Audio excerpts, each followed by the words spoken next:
Where's your mother? My mom's in the car. Where's your father? He's at work. What about your brothers and sisters? I'm an only child. Where do you live? Can't tell you that. Why not? Because you're a stranger.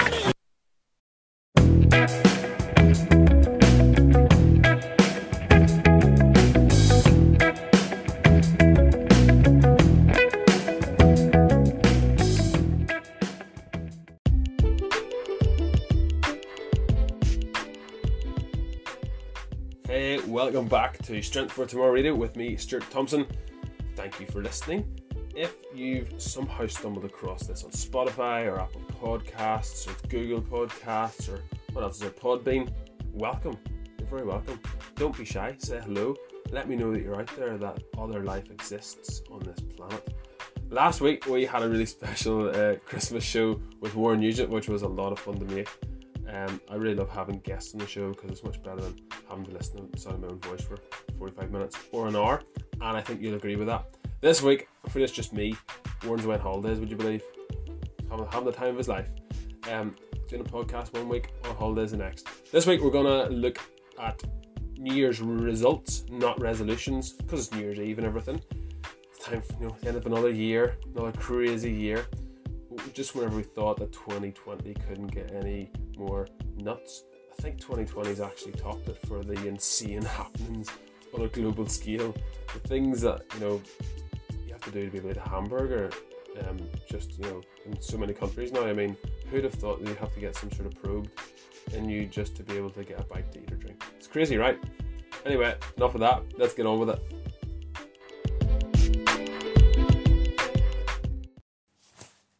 So yeah, as it is New Year's Eve, maybe you're listening to this later on, but it's at least New Year's Eve. Maybe it's New Year by now when you're listening to this. But many people are starting to think about their New Year's resolutions. Maybe some people have been coming up with ideas since Christmas.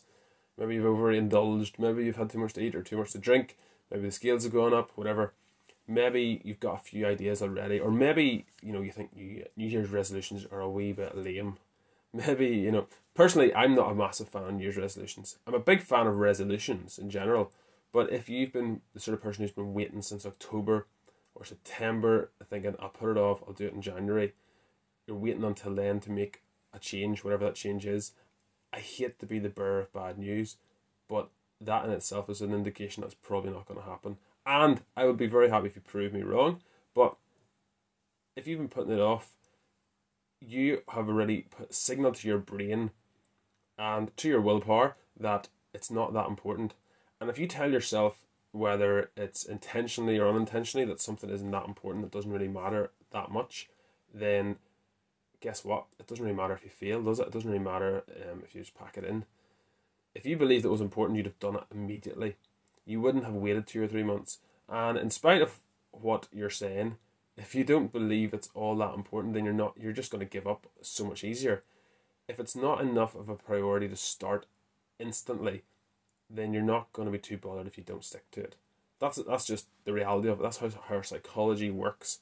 And this goes for diet, this goes for exercise, this goes for giving up smoking, this goes for drinking, trying to read more books or whatever it is you're trying to do. Now you might be thinking, Stuart, that's just your opinion. What does that matter? I'll show you. Well, that's true. It is my opinion. It's a bit like Facebook fact checkers. As Facebook lawyers admitted a couple of weeks ago that Facebook fact checkers are in fact just Facebook opinion givers. You might have missed that, but it's worth looking up. It's kind of funny. Facebook kind of telling you what is truth. However, it's been my experience in training people over the last 5 years that those who really mean business, those who are really serious about getting results, making a change, they do it immediately. If you do it immediately, it's not about sending a signal to me, your prospective trainer. It's not about proving something to me. That's irrelevant. After all, you are looking to hire my services. You're looking to hire me. You're looking to hire a trainer to help you, to believe in you and all of that. It's about signaling to yourself. Because at the end of the day, it comes down to you. The buck stops with you. You could hire the best doctors, consultants, advisors, whoever. But at the end of the day, it's up to you to make decisions. It's up to you to execute on whatever plan is decided upon or whatever advice is given. So if you're sending that signal, be it good or be it bad, what are the implications of that? Whenever you send that signal to yourself, that you're serious about your goal, that you mean business, your actions indicate your inner attitude. I don't mean to get too deep here, but mindset is important, and we've chat about it sometimes. But I'm quite a practical person, so I like to see what is the practical outworkings of it. But likewise, your attitude determines your actions. One follows the other. Sometimes you just need to take immediate action to demonstrate your attitude to yourself. Nobody else. Not your spouse, not your family, not your friends, not your boss. To yourself. So over the years, while training people, it really has been my experience that the most successful clients have been the ones who took immediate action. Maybe they've been in a bit of a rut. Maybe they put on some weight. Stop moving, stop exercising, stop walking, stop training. Maybe you've broken something, or maybe you're just not well. If you've been lying in a bed for several weeks and just not moving, you haven't got up, you haven't walked about, you haven't moved, then you might have lost a lot more strength and a lot more fitness than you realise. The good news is that you get back up to speed, you get back up closer to where you were much quicker than the first time you were there. So that's always a silver lining to that particular cloud. Something else to think about is starting small and building up. Maybe you're procrastinating, you're talking yourself out of starting back, thinking, well, I said January, but maybe I should push it into the second week in January or the mid-January, or maybe just push it into February, or maybe even have the brighter evenings come, then I'll do it then. But here's what to do, right? Keep it simple. So instead of thinking, right, I'm going to prepare to climb Mount Everest, how about you just try Donard first? You know what I mean? Try Snowdon, try Carrington Hill. How about just going up a hill for a brisk walk first? You know, if you're depends where you're at. Everybody starts at a different starting point, but don't overcomplicate things or build it up into something so scary and so intimidating that you're never going to achieve, and you're just going to talk yourself out of. You're going to get discouraged, and you're just not going to do it. Go with the intention of achieving. Just trying to do 2 or 3 different exercises, not 10 or 8. Or instead of saying I'm going to go to the gym 6 days a week, why about not start with 2 or 3? And keep it simple. Maybe just start getting your strength back. So start with your back squats, your bench press, your deadlift, overhead press maybe, pull-ups. Pick 3 exercises and try and do them really well. Take your time at them, perfect your technique, do warm-up sets, treat your warm-up sets as you would your working sets. Prepare for them really sensibly and do lots of warm-up sets just to hone in all those movement patterns that you've forgotten about and that your body no longer recognizes. Something else to think about is that weight comes and weight goes. So after Christmas, most of us put on weight, correct? Most of us put on a little bit of weight, some of us more than others. Depends how much, how many Brussels sprouts you had compared to how many mince pies you had, that sort of thing. But maybe you have put on some unwanted weight since you stopped training. Maybe you've actually put some on since whenever it was the last time you trained, whether it was before COVID or whether it was before the summer, whatever.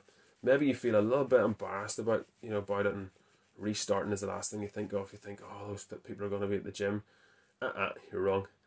The people who are at the gym because they want to get fitter. It's not because they've made it. It's not because they're at the top of the mountain. They want to get fitter too. But there's nothing to be embarrassed about. Restarting, just get stuck in, just get started. Everybody's weight fluctuates. Everybody's. It doesn't matter whether you are an Olympic athlete. It doesn't matter whether you are whoever. It doesn't matter. Everybody's weight will fluctuate, and the older we get, the more it can fluctuate. The more stuff happens in life, the busier we get, the more our weight will fluctuate. But putting on a one weight isn't something to be embarrassed about in the first place, any more than your hair growing a little bit longer than you prefer. My hair always grows too long. Like 1 month, I get a cut once a month, but it just seems to grow out, and then there's bits at the side, right? And I think I'm the only person who has bits at the side that stick out, and nothing will bring it down. I never go to sleep, then it just sticks out the side. That's something to be embarrassed about, because I can't really change that unless I just get my hair cut more often, which is easier said than done, because it's one of the last things I think about. But I digress. Both can be changed, and they aren't fixed forever. Like I said, just get my hair cut. That's what you have to do. You're in control of both, and that should fill you with confidence. That should fill you with a bit of hope as well. So never, ever, ever, ever, as Michael Scott in The Office would say, attach your self-worth to your weight on the scales. or your level of fitness or strength. It's really easy to let your ego and your pride say, oh, look at me, I'm in great shape. You know, if you get into great shape, you're like, oh, look at me, I look so good. Or you're really, really strong, and you've built your squat and your deadlift up to some huge numbers. It's easy to kind of let a little bit of pride fall in there. But you know what? It comes and bites you back in the ass whenever maybe you get an injury, or maybe you get ill, or maybe you just, you can't, maybe the gyms are closed and you can't get to the gym anymore. If you prided yourself on your level of strength or your level of fitness, and you're not able to train anymore, or whatever happens, maybe just you had a baby, and that kind of takes a back seat to other priorities. That can really affect how you see yourself, how you view yourself, and your interpretation of what your self-worth is. So avoid attaching your self-worth to the scales or your waist size. That's your body is a part of you. It is not you. And I've said that before on other occasions, but it should be repeated often, because it needs to be said often in order for us to believe it. As I said, these numbers will go up and down. As we get older, our strength goes down. It's a matter of hanging on. So if you've built up really strong numbers in your strength exercises, it's a matter of trying to hold on, trying to be strong for life. Your waist is going to fluctuate. Your weight is going to fluctuate. So if your weight increases beyond what you consider ideal, your sense of worth is going to drop. If you've done that, if you've attached your sense of self-worth to your scales, if you can't lift as much as you previously did, self-worth and confidence is going to plummet. There's a pattern, right? So it's trying to avoid that. Something else is, the goal is not to be sore. We need to keep reminding ourselves about this. For some reason, I don't know why, it's still like in this, like coming into 2022, we still think that being sore is a good thing. I don't know what is up with that idea, but many people still believe that soreness is a really useful measurement of how effective or how useful your training program is, and it really, really isn't. I'm not talking like maybe you're slightly stiff or a wee bit tight after workout, but some people just love not being able to climb stairs or getting off the toilet unassisted. That's not good soreness. I don't know what the logic of it is, but like the sore you are, the better quality of the workout was. Some people seem to think. Like I've said before, but if you want to get sore, just walk out in front of a bus. Like, just walk out in front of a bus. That's going to make you sore.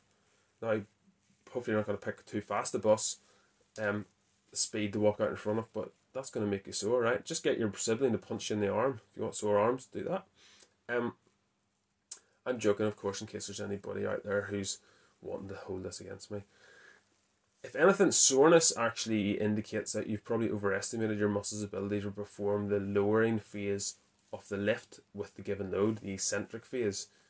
So maybe you have overestimated the stimulus you applied from the last session, that it set you up for this session. So if you've done that, that you'll be sore from it.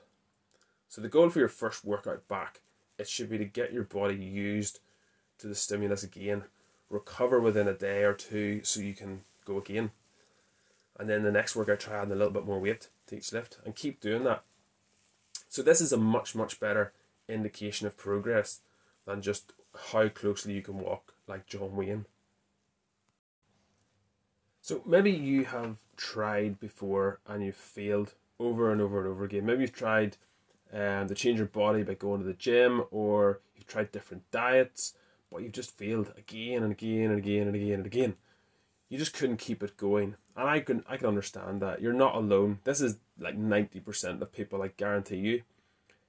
Almost everyone who has attempted to change their body has failed a number of times before they were able to put together a combination that they could stick to and be successful with, and they've seen some positive changes happening.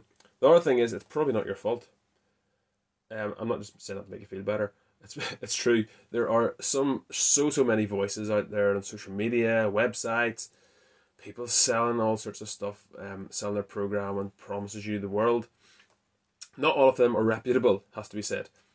Not everybody tells the truth. Would you believe that? Not all of them are scientifically backed, and some of them are just really, really clever marketing that delve into and kind of tap into your psychology to make you want to buy it. Some of them don't tell you the full story or give you all of the facts. So don't beat yourself up if you've fallen for these things before, or you've started the gym and you didn't know what you're doing. You've tried this and that, you've tried cardio, you were told cardio is supposed to be good for fat loss. and you thought that's all you had to do. Don't resign yourself to defeat or blame it on your genes. For the love of humanity, don't blame it on your genes. Don't just resign yourself to that fact. Leave your parents alone, okay? It's not their fault. I'm going to give you some really simple, basic tips that you can implement if you have tried and failed again and again, or even if you've never tried in the first place. So the first thing to think about is establishing your goals. You know, coming up with New Year's resolutions is one thing, but setting realistic goals is another. Many people that set their New Year's resolutions have a vague idea of what they'd like to achieve in the coming year, only to get derailed, to go off track. Why is this? Well, a lot of time it's because of a lack of clarity, for one thing. Now, some people are really, really clear about what they want to achieve. Like someone, for example, wants to give up cigarettes. That's a really clear cut goal. It's all in.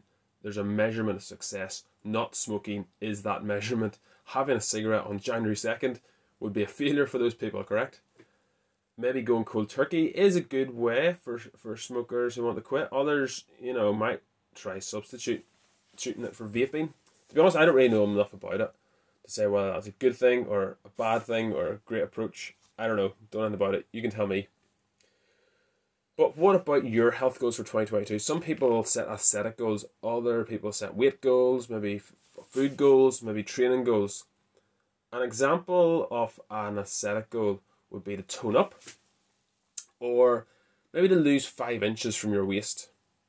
But the problem with both of these goals is that they aren't time dependent. So losing 5 inches, by when? What does toning up look like? How would you even know if you were toned? Do you see what I mean? The problem with setting a goal like to tone up is that it isn't specific enough. You need to be more specific. You need to be really specific. So if you put a measurement on it, you'll at least know if you're getting closer. If you put a date on it, you'll also know if you're on track to make it or not, or if you're going to fail. And then you can start asking questions like, why are you failing? What's holding you back? What wasn't right? What conditions weren't correct? An example of a useful weight loss goal, a weight goal would be to be X amount of weight by the 1st of March, or 30th of March, 1st of April. That's 3 months, right?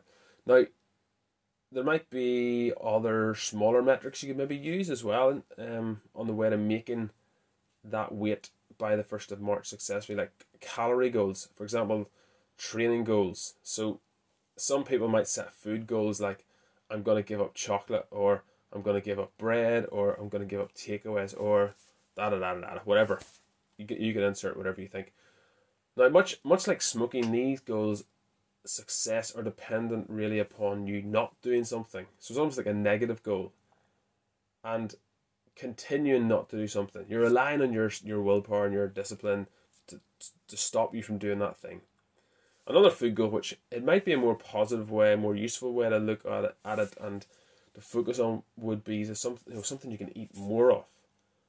For example, I'm going to eat at least 2 portions of protein every day, or I'm going to eat at least 2 portions of vegetables every day. So these 2 goals, pretty sensible goals, no matter what your ultimate target is, whether it's to improve your body composition, your fat to muscle tissue ratio, or if you want to get stronger, or if you just want to slim down. They're both pretty important for both of those goals, but it gives you something positive to focus on. So if you focus on a goal that you want to consume more of something rather than solely focus on what you are trying to avoid, you're probably going to increase your chances of success much more. So something else I would suggest to you, if you've tried and failed, or if you've never tried going to the gym, is to get a workout plan, get a program. And it doesn't have to be you don't have to go to a personal trainer. You can if you want to. If you live in the Youre area, you're very welcome to come here, have a chat with me and see if we could work together. Again, a bit of shameless promotion slipped in there. But there really is a difference between exercise and training. Exercise is kind of just mucking about. It's just like you tell your kid, go do some exercise, and just like you run about, kick a ball or whatever. Like football is exercise. It's not necessarily training though. Like if you're in a match, that's not training. Um, if you go into the gym and just sort of muck about on the cross trainer, and then jump on the rower, and then go and do the leg press machine, and then do a bit of pec deck or something like that, or adductor machine or leg extensions or whatever. There's no real goal or progression. You know what I mean? You're just kind of going from thing to thing. You don't really have a plan. You're just kind of rocking up every other day and just farting about, seeing what's free. And there's loads of people do that. Like, just admit it. If that's what you do, it's fine. Just admit it. But training is different. Training has a really clearly defined goal. It's progressive. One session will build upon the next one, sorry, the last one. So the stress that you apply to your session today will set you up for the next session. That's stimulus. So stress recovery adaptation over and over again. So you apply stress to your muscles, your body, your joints, your ligaments, your tendons, and the stress you apply, then you rest and you recover, and then you adapt and you're fit to do a little bit more the next time. You develop more capacity to do more work the next time. So if you just decide to start going to the gym without a plan or a training program, even a really bad training program, here are a few problems which I've seen develop. I've seen people succumb to over the years. First one is you'll probably not remember what you did in the last session. You'll not know what weight you did. You might have a rough guess. After a while, you'll forget about it, and if it seems too tough, you'll just put the weight down a little bit more. It'll not really be going it. You go by how you feel, and going by how you feel is a really bad idea, because how you feel will lie to you. Your feelings lie to you all of the time. Okay. You will be able to do more, but you're like, oh, I don't feel it today. And to the outside eye, it could look completely different. You might feel like it's really tough, but to the outside eye, if someone videoed it or someone's watching, you might actually look better and stronger than you did the last day you did it, even with that little bit extra weight on. Second problem is you'll always revert back to the exercises that you enjoy the most. Now, enjoy might be a strong word for some of you if you've never trained before, or you avoid going to the gym, or you don't really like training. And you're probably going to avoid the exercises you really detest, you really hate. And those are the ones you probably need to do more of, to be perfectly honest. So that's a problem. You can create imbalances that way. You can get top heavy if you want to just do all upper body and no legs. That's a problem. Or you just go and do the easy ones, the easy machines or something like that. Third problem is you'll probably give up before too long, because you'll not really know if you're really making any progress or not. And this is sometimes the issue with large classes like spin class or body pump. Unless you have a metric you're able to refer to and measure each time, so whether it's calories burnt, distance covered, whatever it is you're trying to measure, unless you have something that you can look at and say, great, I improved upon my last time, you're probably going to give up before too long. Now, some people do get addicted to the feeling of, spin class, and I don't want to knock spin classes, but it's one that comes to mind when I think of this. Unless you've got something that you can look back at, like your training program, and go, oh, I started at 40 kilos and now I'm at 60 kilos. That's great. I've gained like 20 kilos of strength there. That is progress. The other thing is you get distracted. If you don't have a workout plan, you don't have a program, you just get distracted. So a new piece of kit arrives in the gym, you start doing that, or you see somebody over there doing something cool. Oh, push-ups, you should probably do some push-ups. You just follow them about, or you just get ideas when you're in the gym doing random stuff that other people are doing. It's not a program, it's just random. And that's a surefire way not to make progress. And again, to give up. If you don't make progress, you'll give up. Simple as that. It's just basic psychology. Next one is you will increase your risk of injury, because you're probably going to be trying things that you haven't built up the capacity for. So if you were deadlifting 100 kilos last week and you just go, you maybe leave it 2 weeks, and then you go, I'll try 120 this week, I'm feeling strong today. You might do yourself an injury. You might not, but you're going to increase the risk, rather than if you just kept consistently training and doing a few sessions, and then a month later maybe trying to do 120. That would be more sensible, I would say. And then another one, there's loads of these, but another one is you will probably miss more days at the gym much easier, because if you have a program that says you're going Monday, Wednesday, Friday, you're doing 3 days a week with a rest day in between, you're more likely to turn up and be there than if you just kind of fart about and just go whenever you feel like it. Because you're going to be telling yourself it's no big deal if I skip today, because, well, I don't have a program, and what am I going to do when I'm there? So there's so many reasons to get a workout plan, to get a program together and to start executing it. And just like I said earlier, for people who maybe have trained in the past and they're going to go back to the gym in the new year, start small, put together a program that's maybe 3 or 4 exercises rather than 8 or 10. Keep it simple. And you'll probably find some good programs online after a quick search. There's some good ones out there. Now, they're not ideal for everybody. Some people need more things tailored to them than others. Some of them, are more bodybuilding style ones. That tends to be the ones you find first on the internet, unfortunately. Bodybuilding is not for everybody. But pick one and try to stick to it for 12 weeks. Just adding a little bit more weight on the ones that you can. So the barbell ones primarily. And it's not about 1 or 2 spectacular exercises that are going to get you results. It's the straightforward ones done consistently. It's the ones that the simple ones, the ones you all know: deadlift, bench press, squat, pull-ups, overhead pressing, compound exercises. Focus on the compound exercises, and you can't really go wrong. Exercises that are going to recruit multiple muscle groups in one. It's going to save you time. It's going to save you effort, and you'll be able to get into the gym and out again without too much time invested in it. Leave accessory or isolation exercises like curls or leg extensions, tricep kicks, all that sort of stuff until later, until you develop pure strength, and then you can start doing things like that. So whether your goal is to get slimmer in 2022 or get stronger or to build muscle or a combination of those, nutrition is so important. And I bang on about this all the time. I did a whole episode dedicated to it. I think it was episode 3 or 4, somewhere around that. It's the most popular episode. You should check that out if you haven't already. But first of all, calories. Making sure that you're consuming the right amount of calories to match your goal. So if your goal is to put on muscle, make sure you're getting enough calories. Make sure you're eating enough. Make sure you're not depriving yourself, skipping breakfast. Make sure you're getting at least 3 square meals a day, maybe more. And you're getting enough calories to support your recovery and to support your quest to build more muscle. If your goal is to lose weight or get slimmer, make sure you're tracking your calorie intake and ensure you're eating slightly less than what your body requires for maintenance. If you find after a week or 2 that you're not losing waist inches or centimeters, or your weight is not going down, then you might need to reduce the calories a little bit more. As I said, there's a whole episode dedicated to this in detail, so do check that one out. It's over an hour long.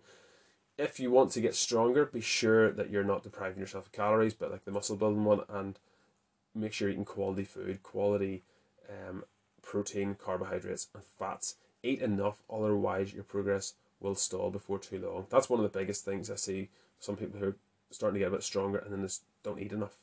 Myself included. I always know I'm stalling progress because I'm not eating enough. And it's a hard thing to do. It sounds like a stupid thing to say if you're someone who struggles with putting on weight.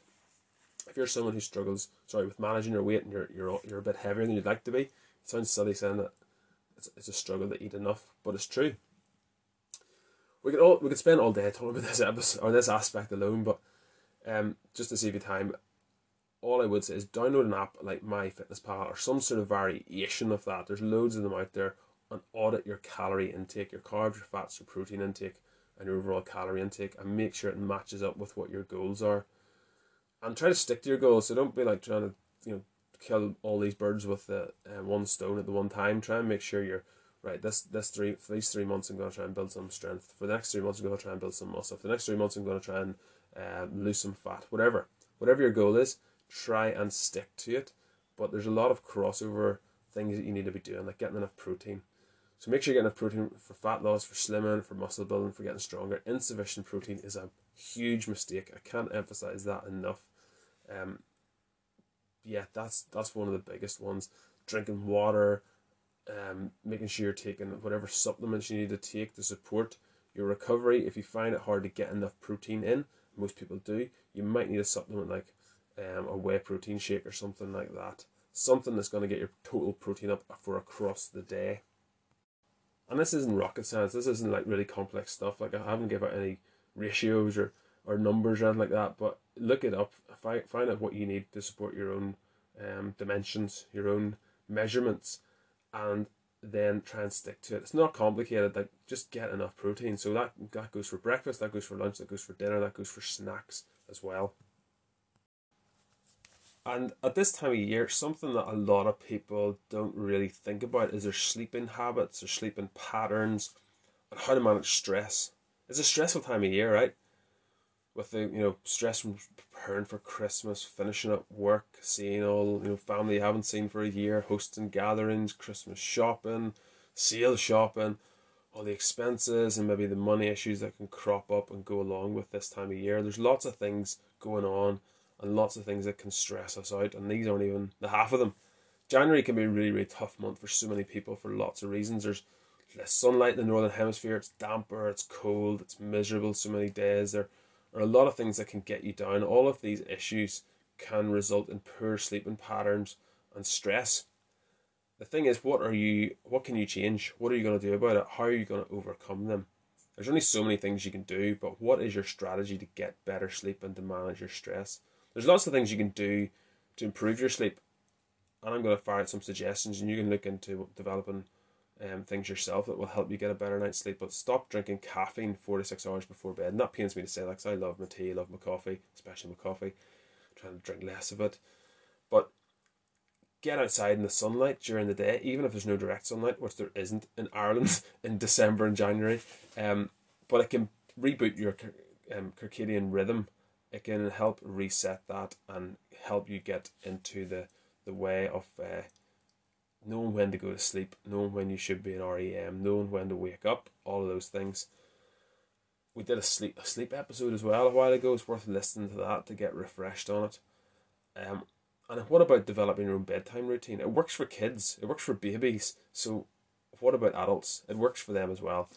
Maybe put a blue light filter in your phone to stop your retinas getting singed out of your head before you go to sleep, switching you on and stimulating your brain. Maybe avoid looking at your phone or your tablet or your computer before bed, like an hour before bed or two. And by the way, these are all just suggestions and ideas, because these are things that have worked for other people that I know, and some of them have worked really well for me. So do try some of them, and try stuff for yourself. Figure out your own things that will help. Take note of what helps, what doesn't help. I've noticed recently actually taking magnesium before bed, just like a supplement, really helps with my sleep density. And you can argue that it's a placebo effect, but I think it really works. It really helps. And yeah, it's helped me sleep a lot better. What about stress management? Have you tried breathing techniques? Maybe nasal breathing? Look into that. What about running a bath before bed? Go for a nice walk. Walking's something we should chat about as well in more detail, actually. If you're trying to lose weight, walking is your best friend, especially at the start. So I know it's a bit miserable, it's a bit mank in January, but just stick on a raincoat and just get out, go for a walk, get your steps up. That's the simplest and one of the most effective things you can do for fat loss, especially at the start whenever you're just starting off. So the first 3-4 weeks of January, hopefully you're walking every single day, whether they're short walks or longer walks, ideally. What about just getting a punch bag to beat the crap out of it to alleviate stress? Maybe not a good idea just before bed, because it might heighten things rather than reduce stress, but that's not a bad idea either, just to beat the crap out of a punch bag, What about listening to some chilled out music, or playing an instrument if that's your thing, if you can play an instrument? What about reading a book that's going to chill you out? Dim the lights, put on, light a candle, whatever. Or you could ignore all of these and just come up with your own tactics that suit you and work for you. Develop your own healthy stress management techniques. Are you here all alone? I'm 8 years old. You think I'd be here alone? I don't think so.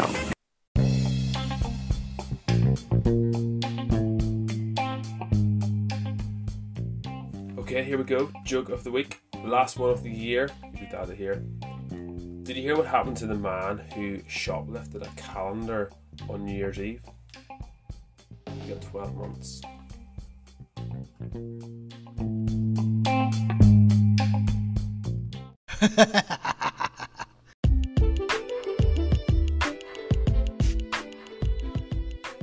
Okay, that is us for another week.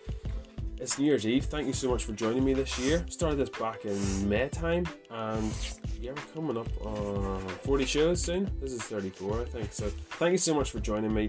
Have a great New Year's Eve. Wishing you a very happy new year, happy and prosperous and healthy 2022. if you can hear heavy breathing or panting, it's my dog right now because he's stretching. You okay there, Ted? I think he wants to go for a pee. So with that, have a great night, and I will see you on the other side, hopefully.